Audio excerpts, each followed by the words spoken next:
Welcome back everyone. आज के इस वीडियो में हम सिंगुलैरिटी के बारे में डिस्कस करने जा रहे हैं।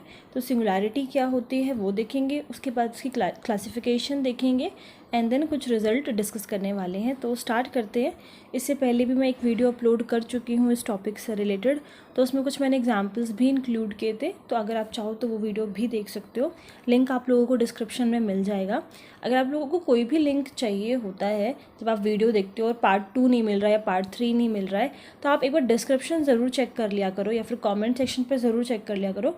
कभी कभार मैं पिनअप भी कर देती हूँ लिंक, और डिस्क्रिप्शन में भी रहता है, या फिर आपको वीडियो एंड होने के बाद जो एंड स्क्रीन होती है वहाँ पर भी मिल जाता है। अगर इन सब में से कहीं पर ना मिले तो आप कमेंट सेक्शन में मुझे बता सकते हो, मैं लिंक को प्रोवाइड कर दूँगी। ठीक है, तो स्टार्ट करते हैं डेफिनेशन से। सिंगुलैरिटी का मतलब क्या है, इसकी डेफिनेशन क्या है। हमें अभी तक यही पता है कि मान लो हम कोई फंक्शन लिख रहे हैं एफ जी, और फंक्शन को जिस पॉइंट पर प्रॉब्लम है वो हम कह देते हैं कि सिंगुलैरिटी है। लेकिन अगर मैं कोई फंक्शन लूँ 1/z-3, तो हम कहेंगे जब z=3 हो जाएगा तो यहाँ पर फंक्शन को प्रॉब्लम है, ये 0 बन जाएगा और it will tends to infinity. ठीक है, तो ये जो पॉइंट है हम इसको कह देते हैं कि ये सिंगुलैरिटी है। और अभी तक हम इस चीज़ को ऐसे ही समझते आए हैं कि कोई भी ऐसा पॉइंट जिसमें फंक्शन को प्रॉब्लम होती है वो, या फिर पोल निकाल लो आप, एक तरीके से ये भी बोल सकते हो। जब हम डिनोमिनेटर को इक्वेट करते हैं 0 से तो वो चीज़ पोल कहलाती है। लाइक z-3 = 0, z=3, तो ये इस फंक्शन का पोल कहलाता है। ठीक है, अगर हम बात करें कि पोल एंड ज़ीरो में क्या डिफरेंस है, तो जब आप डिनोमिनेटर को इक्वेट करते हो 0 से तो वो चीज़ पोल कहलाती है। मतलब हम ये कहते हैं कि फंक्शन का पोल है ये। ठीक है, जब डिनोमिनेटर को इक्वेट किया जाता है 0 से। जब हम न्यूमरेटर को इक्वेट करते हैं 0 से, यहाँ पर मान लो अगर z है, z² है, कुछ भी, ठीक है, जब हम न्यूमरेटर को इक्वेट करते हैं 0 से तो वो हमारा ज़ीरोस कहलाता है उस फंक्शन का। क्लियर है। पर अगर देखिए, मैं इस चीज़ को पहले समझा देती हूँ कि पोल और ज़ीरो क्या होता है, फिर मैं सिंगुलैरिटी की डेफिनेशन पे आऊँगी। मान लीजिए इस तरीके से लिखा है एफ जी = जो ऊपर न्यूमरेटर में है उसको मैंने g फंक्शन मान लिया, और जो डिनोमिनेटर में है मैंने उसको h फंक्शन मान लिया। जब आप सपोज करो इसको इक्वेट करते हो 0 से, तो आप ये बोल सकते हो कि ये ज़ीरोस, जो भी z की वैल्यू आएंगी वो ज़ीरोज़ हैं इस g की। अगर आप इसको इक्वेट करते हो 0 से तो आप ऐसे भी बोल सकते हो कि जो भी z की वैल्यूज़ आएंगी वो ज़ीरोज़ हैं h के। बट मतलब आप जब उसी फंक्शन के रिस्पेक्ट में बोल रहे हो, बट अगर आप इस वैल्यू को इस f फंक्शन के रिस्पेक्ट में बोल रहे हो तो ये तो हमारे पोल कहलाएंगे जो हमें h को इक्वेट करने से मिले हैं, और जो हमें डिनोमिनेटर को इक्वेट करने से मिले हैं वो हमारे ज़ीरोज़ कहलाएंगे। ज़ीरोज़ और पोल जब हम फंक्शन के रिस्पेक्ट में बोल रहे हैं तो हम ऊपर वाले को जब इक्वेट करते हैं 0 से तो वो हमारे ज़ीरोज़ कहलाते हैं। वेरेस जब आप जो डिनोमिनेटर में फंक्शन है उसको इक्वेट करते हो जब 0 से तो वो पोल कहलाता है। ये कहलाता है with respect to the function. ठीक है, अगर सिर्फ आप इक्वेट कर रहे हो 0 से, तो मतलब अगर आप इसी फंक्शन के रिस्पेक्ट में बोलना चाहते हो तो आप ज़ीरोज़ बोल सकते हो।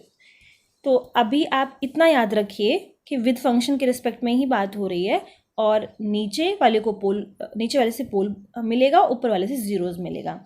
सिंगुलैरिटी की जहाँ तक बात है तो इसमें कोई प्रॉब्लम नहीं है इस डेफिनेशन में, या अगर आपने इस तरीके से समझा हुआ है सिंगुलैरिटी को तो कोई दिक्कत नहीं है। सिंगुलैरिटी यही होती है कि जिस पॉइंट पे फंक्शन को प्रॉब्लम हो। अब थोड़ा सा इसको और एनालाइज कर लेते हैं। जैसे कि ये हमारा प्लेन है, कॉम्प्लेक्स प्लेन है, और ये हमारा डोमेन है।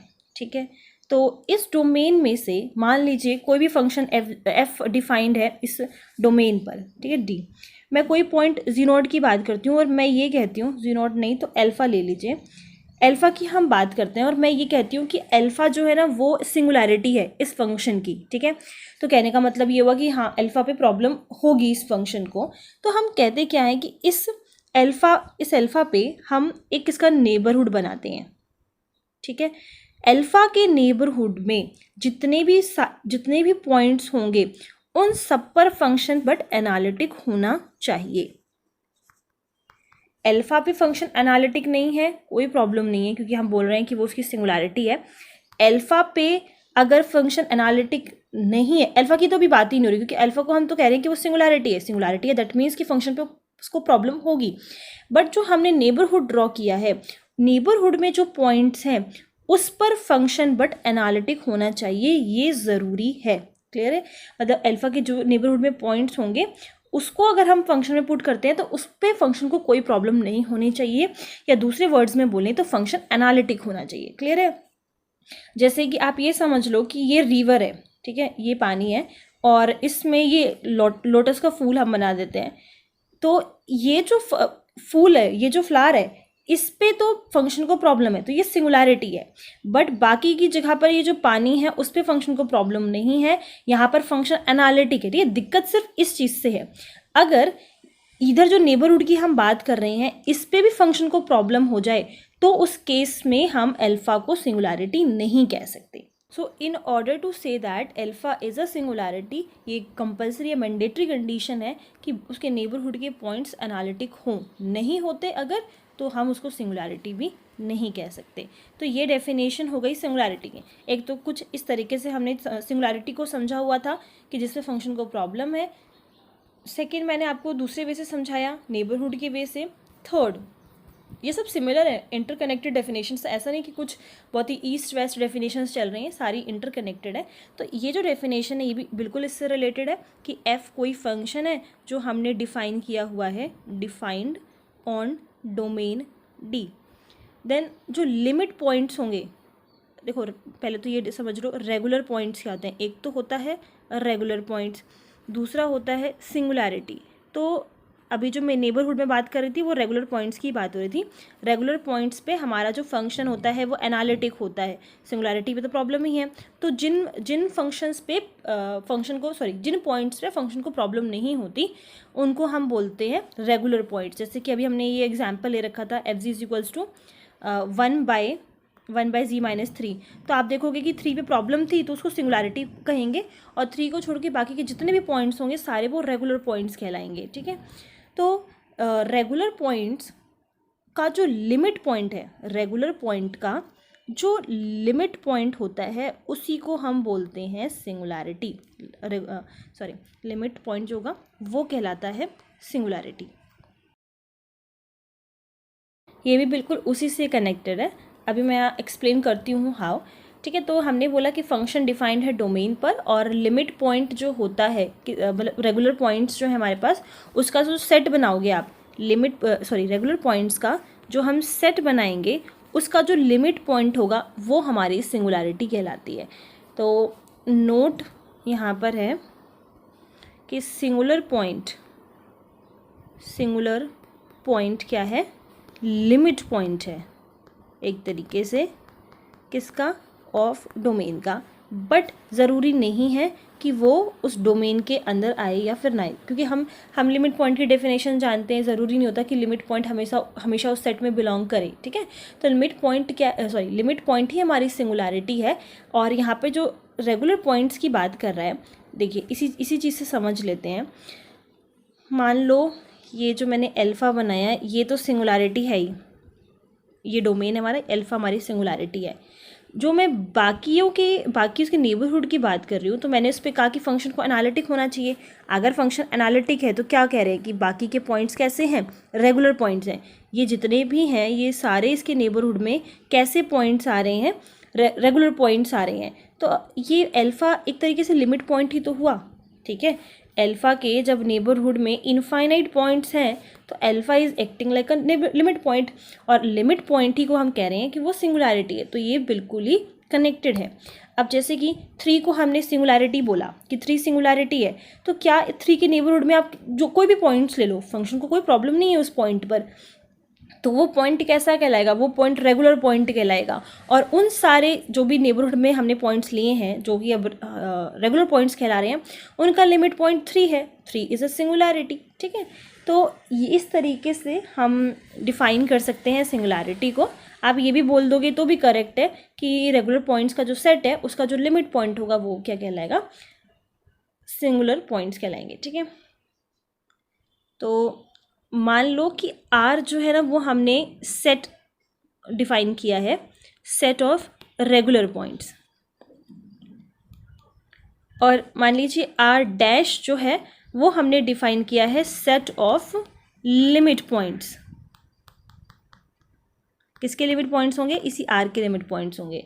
देन जो अल्फ़ा है वो आपका कहाँ से बिलोंग करेगा, आर डैश में से, और इसमें से हमें आर हटा देना है, ठीक है। तो ये आपका कहलाएगा singular point. The set of all singular points is closed. Set of all singular point is closed because R dash जो होता है वो क्लोज्ड है एंड आर जो है वो कैसा है, ओपन है, ठीक है। देखिए जो आर हमने डिफाइन कर लिया, जो रेगुलर पॉइंट्स होगा उसको हमने आर डिफाइन कर लिया। अब आर डैश क्या है, जो लिमिट पॉइंट्स होंगे, आर के जो लिमिट पॉइंट्स होंगे उसको हमने आर डैश मान लिया।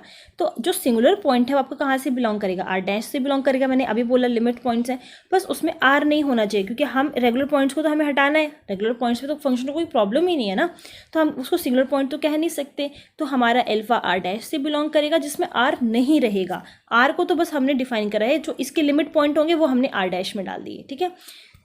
ऐसे समझ लीजिए, ये पूरा आर हमने बना दिया जिसमें रेगुलर पॉइंट्स हैं, और इसके जो लिमिट पॉइंट्स होंगे, मान लो ये ऐसे, ये जो मैंने ब्लू से शो कर रही हूँ वो इसके लिमिट पॉइंट है, तो इनको हमने डाल दिया आर डैश में। अब आर डैश में सिर्फ यही तीनों पॉइंट्स हैं, तो ये क्या हो जाएंगे, लिमिट पॉइंट है। तो हमारा एल्फा ना इसमें से ही बिलोंग करेगा, या फिर ऐसे बोल लो कि इनमें से बिलोंग करेगा, बस ये रेगुलर पॉइंट्स आपको हटा देने हैं। ये जो आर होता है हमारा, ये हमारा ओपन है, ठीक है। आपको उसके नेबरहुड में पता नहीं कितने सारे पॉइंट्स मिलने वाले हैं, तो आर तो आपका ओपन है, आर डैश आपका क्लोज्ड होता है। क्लासिफिकेशन पे आ जाते हैं। आई होप आप लोगों को डेफिनेशन समझ में आ गई होगी सिंगुलैरिटी की। तो अब आ जाते हैं इसकी क्लासिफिकेशन पे। क्लासिफिकेशन में सिंगुलर पॉइंट्स की जो हम बात कर रहे हैं उसको हम दो पार्ट्स में पहले फैक्टराइज कर सकते हैं, क्लासीफाई कर सकते हैं। सबसे पहला है आइसोलेटेड सिंगुलैरिटी, और दूसरा है नॉन आइसोलेटेड सिंगुलैरिटी।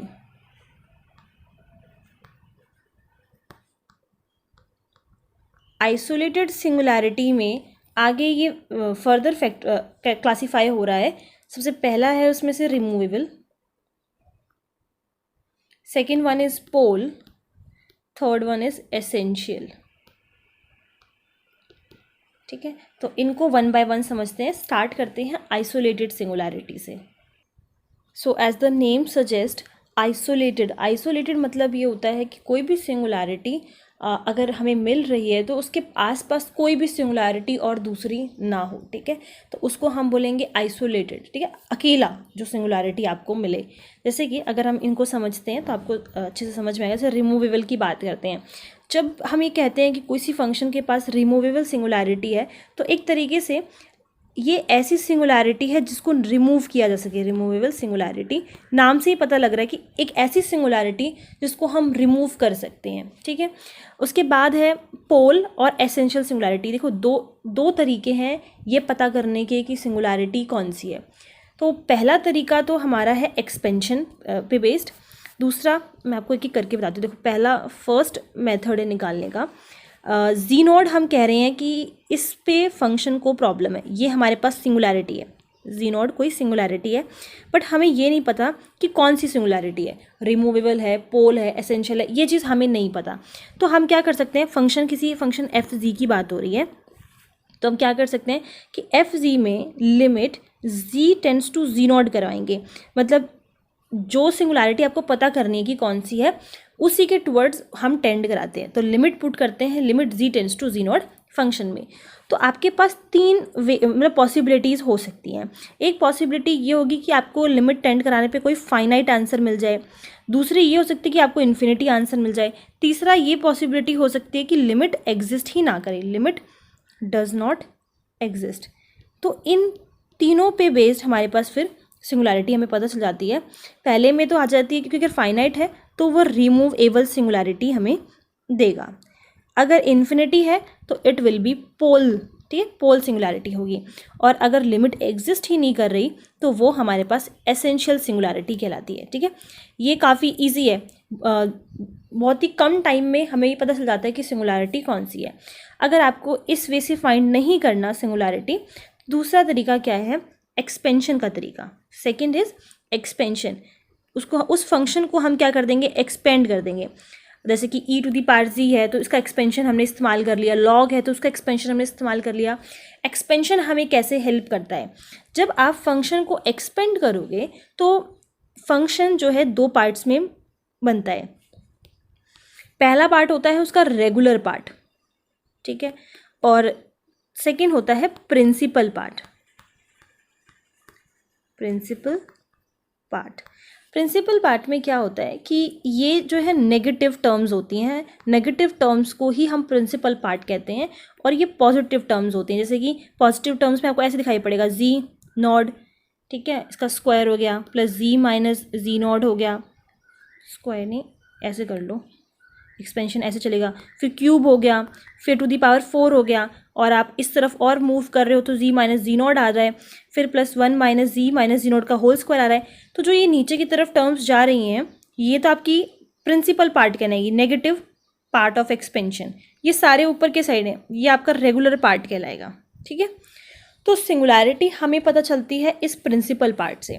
हमेशा हमें अगर पता करना है सिंगुलैरिटी क्या है तो हम प्रिंसिपल पार्ट देखते हैं। रेगुलर पार्ट पे फंक्शन को प्रॉब्लम ही नहीं होती है तो हम प्रिंसिपल पार्ट में इंटरेस्टेड होते हैं। प्रिंसिपल पार्ट में क्या होगा कि आपने एक्सपेंशन किया तो 3 पॉसिबिलिटीज़ अगेन यहाँ पर आ जाती हैं।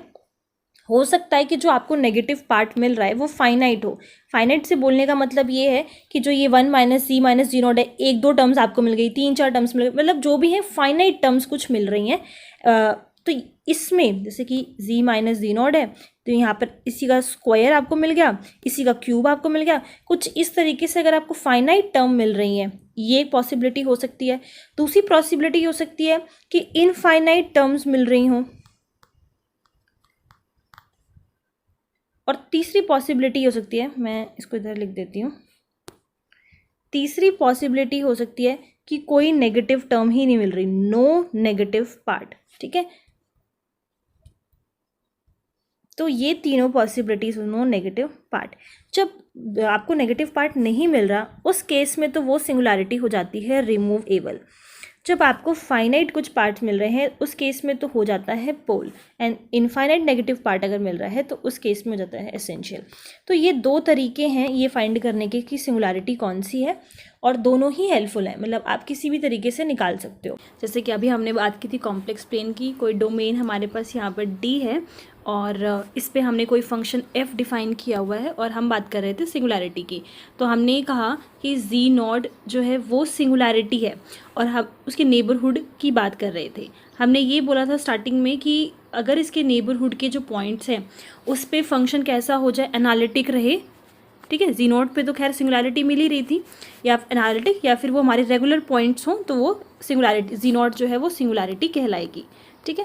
अब थोड़ा सा इसको रिवाइज हम ये कर रहे हैं कि अगर जी नॉट का जो भी नेबरहुड है, एवरी नेबरहुड की बात हो रही है यहाँ पर, एवरी नेबरहुड अगर एटलीस्ट एक पॉइंट भी ऐसा मिल जाता है, एटलीस्ट एक पॉइंट भी ऐसा मिल जाए जो एनालिटिक हो, तो भी हम क्या कहते हैं कि जी नॉट क्या है, एक सिंगुलैरिटी है। क्लियर? फिर से मैं बोल देती हूँ कि जो जी नॉट है उसके हर एक नेबरहुड की बात हो रही है। जैसे जी नॉट का ये है तो आपने एक ऐसे नेबरहुड बना लिया, या फिर एक नेबरहुड ऐसे हो गया, ऐसे नेबरहुड बना लिया। तो जी नॉट की नेबरहुड में एटलीस्ट अगर एक भी पॉइंट ऐसा मिल जाता है जिसमें फंक्शन हमारा एनालिटिक हो, तो भी हम जी नॉट को क्या कह सकते हैं कि वो एक सिंगुलैरिटी होगा, ठीक है।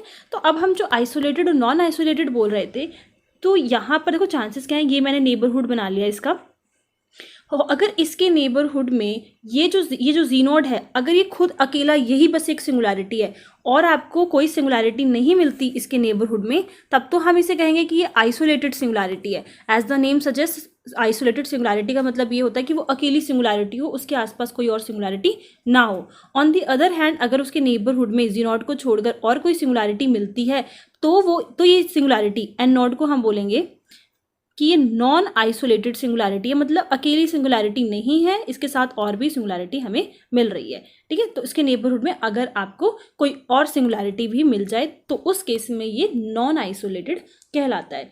अब हमारे पास एक रिजल्ट है, रिजल्ट सेज कि f जो है एफ के पास आइसोलेटेड सिंगुलैरिटी हो, एफ हैज़ आइसोलेटेड सिंगुलैरिटी किसी भी पॉइंट जी नॉट की हम बात कर रहे हैं, अगर फंक्शन के पास ये आइसोलेटेड सिंगुलैरिटी है मतलब जी नॉट को छोड़ के और कोई सिंगुलैरिटी तो होगी नहीं, देन एफ जी जो ये फंक्शन है it has pole at g naught if and only if की कंडीशन है यहाँ पर, if and only if limit जो है वो g tends to ji naught पर क्या दे, इन्फिनिटी दे। ये रिजल्ट मैंने अभी आपको बताया भी था कि लिमिट हम टेंड कराने हैं जी टेंड्स टू जी नॉट, मतलब यहाँ पे ये वो पॉइंट होता है जिस पे माई सिंगुलैरिटी होती है, और अगर आपके पास लिमिट क्या आ जाए, इन्फिनिटी आ जाए, उसी से कनेक्टेड है, वही सेम ही चीज़ है एक्चुअली। तो हम क्या कह सकते हैं कि अगर ये होता है तो ये बोला जा सकता है, और अगर ये है तो इसे बोला जा सकता है कि अगर लिमिट इन्फिनिटी आ गई तो हम क्या कह सकते हैं कि फंक्शन के पास क्या है, पोल है एट जी नॉट, और अगर ये है तो हम ये बोल सकते हैं कि लिमिट कैसी आएगी, लिमिट कैसी आएगी, इन्फिनिटी। ठीक है, फंक्शन के पास कैसी है, आइसोलेटेड सिंगुलैरिटी है जी नॉट पे। नेक्स्ट रिजल्ट हमारे पास है इफ एफ जो है वो एनालिटिक हो, function is analytic in deleted neighbourhood of ji naught. तो ये अगर जी नॉट का नेबरहुड मान लेते हैं, ये पॉइंट यहाँ पे जी नॉट है, ठीक है, इस नेबरहुड की बात कर रहे हैं। Then if f has a pole, f के पास पोल है जी नॉट पर ही और उसका ऑर्डर n है, then g minus g naught to the whole power n, f g के पास रिमूवेबल सिंगुलैरिटी होगी किस पे, इसी सेम पॉइंट जी नॉट पे। That means limit z tends to ji naught, z minus g naught, इसकी एक पावर बढ़ा दो, n+1 कर दो, फंक्शन एफ जी, आंसर कितना आएगा, 0। इसको समझिए, देखिए हम ये कह रहे हैं कि फंक्शन जो है, इफ फंक्शन के पास, इफ फंक्शन कैसा है, एनालिटिक है। डिलीटेड नेबरहुड का मतलब ये होता है कि जी नॉट को छोड़कर इस पोर्शन में हमारा जो एफ है वो कैसा है, एनालिटिक है। So F is analytic in the deleted neighbourhood of ji naught. Then if function के पास, इस फंक्शन एफ के पास क्या है, पोलो, इस पॉइंट पर फंक्शन के पास कौन सी सिंगुलैरिटी है, पोल, और उसका ऑर्डर क्या है, n। अगर उसका ऑर्डर n है मतलब कुछ इस टाइप से z minus g naught to the whole power n, ये जो होता है वो हमें बताएगा कि कितने ऑर्डर का है वो, ठीक है। तो उसके पास ऑर्डर कितना है, n है। देन जो ये z minus g naught to the whole power n है, एफ एन के पास कैसी सिंगुलैरिटी होगी, रिमूवेबल सिंगुलैरिटी होगी। अगर फंक्शन के पास पोल है, दैट मीन्स कि फंक्शन किस टाइप का आपको नजर आएगा, समथिंग कुछ इस टाइप का, f g 1/z minus g naught to the whole power n। Pole निकालने के लिए आप करते क्या हो, इस पोर्शन को तो इक्वेट करते हो 0 से, ये इक्वेट कर दिया आपने 0 से, तो z is equals to ji naught आ गया, मतलब पोल किस पे आ रहा है, जी नॉट पे आ रहा है, ऑर्डर कितना आ रहा है, n आ रहा है, कुछ इसी टाइप का फंक्शन होगा। अब हमने किया क्या है, ये जो पोर्शन है उस फंक्शन को उसमें मल्टीप्लाई कर दिया, ठीक है, इस पोर्शन को आपने फंक्शन में मल्टीप्लाई कर दिया। तो जिस पे दिक्कत थी, इसी पार्ट पे तो दिक्कत थी आपको, और यही आपने फंक्शन में मल्टीप्लाई कर रखा है, z माइनस जी नॉट। ये पोर्शन तो कैंसिल हो गया, मतलब जिस चीज़ पे दिक्कत थी, जिस पार्ट पे दिक्कत थी, सिंगुलैरिटी मतलब जो मिल रही थी वो तो हट गई। जब वो हट गई तो फिर सिंगुलैरिटी होगी कौन सी, जी नॉट पे, सिंगुलैरिटी जी नॉट पे हो जाएगी रिमूवेबल सिंगुलैरिटी। क्लियर है ये बात। देखिए जिस पोर्शन पे, जिस पॉइंट पे फंक्शन को प्रॉब्लम है, वही चीज़ हमने उसके साथ मल्टीप्लाई करके वो चीज़ कैंसिल आउट हो जा रही है। तो ये जो है, ये जो पूरा फंक्शन बन रहा है हमारे पास, उसके पास कौन सी सिंगुलैरिटी बन रही है, removable singularity. As removable singularity itself says that कि ये एक ऐसी सिंगुलैरिटी है जिसको रिमूव किया जा सके, ठीक है। तो इसमें अगर हम ये रिजल्ट डालें कि n+1 कर दो, एक और पावर इसकी बढ़ा दो, तो आंसर क्या आएगा, 0 आएगा, ठीक है। तो ये एक रिजल्ट इंपॉर्टेंट है, आपको ध्यान रखना है। नेक्स्ट रिजल्ट वी हैव, एक थ्योरम का रिजल्ट है, वो हम देख लेते हैं। रिमान्स की रिमूवेबल सिंगुलैरिटी पर है ये, रिमूवेबल सिंगुलैरिटी थ्योरम। ये कहता है कि अगर f जो है वो एनालिटिक है, f is analytic in deleted neighbourhood, इस तरीके से मान लो, deleted neighbourhood of ji naught. Then 3 statement ऐसी हैं जो आपस में इक्विवेलेंट है, मतलब आप अगर एक रिजल्ट है तो वो सेम एज दूसरा भी उसका वही मतलब है। जैसे कि पहला रिजल्ट ये कहता है कि जो द पॉइंट होगा, द पॉइंट जी नॉट ये क्या है, इस पे हमें मिलेगी रिमूवेबल सिंगुलैरिटी। ठीक है, सेकेंड पॉइंट है limit z tends to z naught f z z minus z naught, ये हमें देगा आंसर 0। थर्ड है कि आपस में जो मैं स्टेटमेंट लिख रही हूँ तीनों, आपस में इक्विवेलेंट स्टेटमेंट है। There exist r greater than 0 such that कि f क्या हो जाएगा, f हो जाएगा बाउंडेड। z टाइप के एलिमेंट्स होंगे इसमें, 0 से greater, z minus z naught, this will be less than r। ठीक है, तो देखिए इसका मतलब समझिए, रीमांस की जो रिमूवेबल सिंगुलैरिटी थ्योरम है, तो ऑफकोर्स वो रिमूवेबल सिंगुलैरिटी पे ही बात कर रहा है। वो ये कहता है कि फंक्शन हमारा एनालिटिक है, जी नोट के नेबरहुड में, मतलब ये जी नोट हो गया और इसके नेबरहुड पे फंक्शन हमारा कैसा है, एनालिटिक है। दैट मीन्स कि फंक्शन को जी नोट पे फिर प्रॉब्लम है, तो इस पे ये जो जी नोट है तो वो कौन सी सिंगुलैरिटी होगी, हमारी रिमूवेबल सिंगुलैरिटी होगी, मतलब उसको रिमूव किया जा सकता है। जैसा कि मैंने आपको अभी बताया कि अगर जी नोट पे प्रॉब्लम है, वही आपने इसको मल्टीप्लाई कर दिया तो वो जी नोट ये नीचे होगा, ये इधर होगा, वो कैंसिल आउट हो जाएगा। ठीक है, और रिमूवेबल सिंगुलैरिटी का मैंने आपको बताया भी था, अगर आपको z tends to z naught करने पे एक फाइनाइट वैल्यू मिलती है तो उस केस में रिमूवेबल सिंगुलैरिटी ही होती है। या फिर आप इसको ऐसे समझ लो कि जब ये पोर्शन, ये चीज़ कैंसिल आउट हो जाएगी, z माइनस z नॉट वाला पोर्शन कैंसिल हो जाएगा, तो जिस पे फंक्शन को प्रॉब्लम थी वो सिंगुलैरिटी ही हट गई। ठीक है, तो ये आपस में दोनों इक्विवेलेंट हो गए। देन कहते हैं कि देयर एग्जिस्ट, एक r ऐसा एग्जिस्ट करेगा, मतलब जो पॉजिटिव है, और वो ऐसे एग्जिस्ट करेगा कि फंक्शन क्या हो जाए, बाउंडेड हो जाए। तो यहाँ पर ये जो z minus z not less than r कर दिया है हमने। आप इसको ऐसे समझ सकते हो, जैसे ये z नॉट हो गया आपका और विद रेडियस r, और ये जो z पॉइंट्स हैं, ये जो z पॉइंट्स हैं वो आपको यहाँ पर मिलेंगे, कहीं पर भी हो सकता है इसमें, मतलब जो उसका रेडियस होगा ये बाउंड्री पर नहीं हो सकता, ये z कहीं पर भी हो सकता है, ये कोई भी पॉइंट z कहलाएगा। मतलब उन दोनों के बीच का डिस्टेंस, इसका मतलब क्या है, z minus z not less than r, इन दोनों के बीच का डिस्टेंस r जो रेडियस है उससे छोटा होना चाहिए। तो बाउंड्री पॉइंट्स नहीं लेगा तो फंक्शन कैसा हो जाएगा, बाउंडेड हो जाएगा, ऐसा r एग्जिस्ट करेगा। तो ये तीनों स्टेटमेंट्स इक्विवेलेंट हैं आपस में।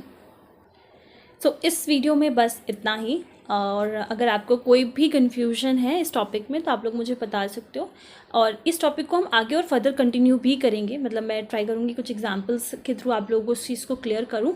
एंड कुछ वीडियोस मैंने ऑलरेडी अपलोड कर रखी हैं, जो CSIR में कुछ ऐसे क्वेश्चंस आए थे सिंगुलैरिटी से रिलेटेड, वो भी आप लोगों को प्लेलिस्ट में मिल जाएंगे। और वैसे भी मैंने कुछ एग्जांपल्स जो है कोर्स से रिलेटेड, BSc एंड MSc से रिलेटेड अपलोड किए हुए हैं, तो वो भी आप लोग प्लेलिस्ट में जाके देख सकते हो। कॉम्प्लेक्स एनालिसिस की प्लेलिस्ट में आपको कोर्स से रिलेटेड मिलेंगे, एंड CSIR से रिलेटेड आपको प्लेलिस्ट में, उसकी प्लेलिस्ट में मिलेंगे। ठीक है, एंड कोई भी लिंक ढूंढने में प्रॉब्लम हो तो एज आई सेड स्टार्टिंग में ही वीडियो में मैंने बताया आपको कि आप मुझे बता सकते हो। Okay, thank you.